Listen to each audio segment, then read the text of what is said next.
Welcome to a discussion of optics kinematics, the first part. We saw a little bit of where the wavefront location is in looking at the coffee cup and the caustic in the coffee cup. Now we want to continue with a classic example of wavefront location for reflection and refraction. And just to start out, here's a picture of successive wavefronts, if you like, peaks of a sinusoidal wave. Now the peaks are displaced a distance lambda apart, the wavelength. They're moving in this direction, indicated by the k vector. Remember that k, the magnitude of k vector is 2 pi over lambda. So it's a spatial density of waves. What we're going to look at in this wavefront location analysis is the fact that we can decompose k into a horizontal and vertical component. And we will focus on the horizontal component and look at waves of this type as they hit a boundary between two different media. Let's continue with optics kinematics. I show three successive wavefronts, a plane wave moving in this direction. Now what I've done is I've introduced an artificial boundary here indicated by the z-axis located at x equals 0. So the wave is moving down in positive x and in positive z. The material's exactly the same, so this is just a geometric boundary, and it's set so that we can set up the geometry that we'll need for looking at reflection and refraction. First of all, we note that the speed of the wave, v, is c divided by n. N is the index of refraction. Magnitude of k, the wave vector, is 2 pi over lambda. Let's look at a bit of geometry of this wave. The k vector is normal to the wavefront, so this angle here, of course, would be 90 degrees. And you can see that it's coming in at a direction theta relative to the perpendicular to the z-axis, which is our boundary here. Now we can do simple geometry that this dot is 90 minus theta. This dot is the same as that dot. Therefore, this is the complementary angle to that. And now we have a simple right-angle triangle. This component is the z component of k vectors, kz, kx. There's theta. Simple geometry then for right-angle triangle says that kx is magnitude of k cos theta, and kz here is magnitude of k sine theta. What are the implications of that? Well, let's look at the effective wavelength in the z direction. It's equal to 2 pi over kz. Kz is given here, so we substitute it in the denominator right there. Now we take the magnitude of k, which is 2 pi over lambda, substituted in here. We see that the 2 pi's cancel, and lambda z, and this is the key thing to remember, is larger than lambda because we are dividing by the sine of theta, which in this case, of course, is less than 1. This kz and its expression here is the absolute key idea behind the kinematics of reflection and refraction. Let's continue with kinematics part 3. This time we are going to have a true boundary at the axis x equals 0. That's the z-axis.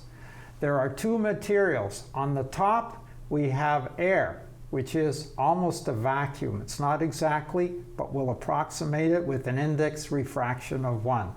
And below this part, we have N2, refractive index 1.5, which is glass. The upper material is fast. The lower material is slow. Therefore, for a given time interval, the distance that the upper disturbance travels lambda 1 is greater than lambda 2. What we saw in the previous panel was that in fact there was an effective wavelength along the boundary, which we called lambda z. What's important to note is that the lambda z for the incident wavefronts in blue and the refracted wavefronts in orange map here very nicely. So here, this distance between that point and that point is lambda 1z. And the distance between that point and that point just below the boundary is lambda 2z. What can we say about lambda 1z and lambda 2z? Lambda 1z and lambda 2z must be equal to one another. Why is that? Well, if they weren't, then somehow this point that connects the incident and refracted wavefronts would separate. One would be behind or ahead of the other. That's impossible because there are no extra energy sources on the boundary just above or just below. And so the wavefronts have to be glued at the boundary. Notice that we did not put in the reflected wavefront. That's an exercise for the reader. It's straightforward because the reflected wavefront, as we know from billiard playing, will reflect at the same angle, theta 1. We will see exactly what this means in the next panel. For now, we know these two results. We conclude our discussion of optics kinematics. We saw from the last panel that lambda 1z is equal to lambda 2z. That is a manifestation of the continuity of that distance across the boundary because the reflected and refracted and incident wavefronts are all glued at the boundary. We did not plot on the previous panel the reflected wave. Let's just do the algebra now. Lambda 1z equals lambda 2z is lambda 1 over sine theta 1 equals lambda 2 over sine theta 2.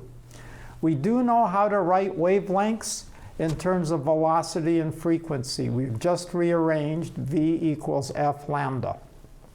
Lambda 1 is equal to v1 over f.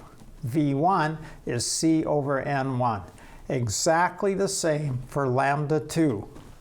The frequencies are the same because there's nothing magic going on in terms of the wave frequencies above and below the boundary. There's no extra generator sources. They have to be the same.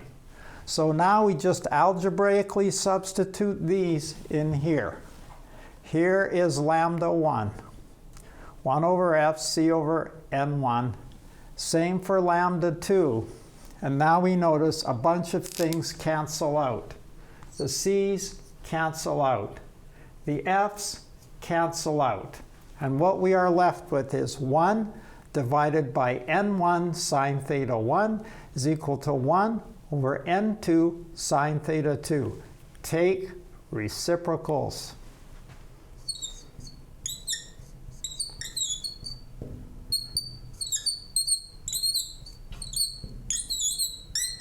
And you recognize that as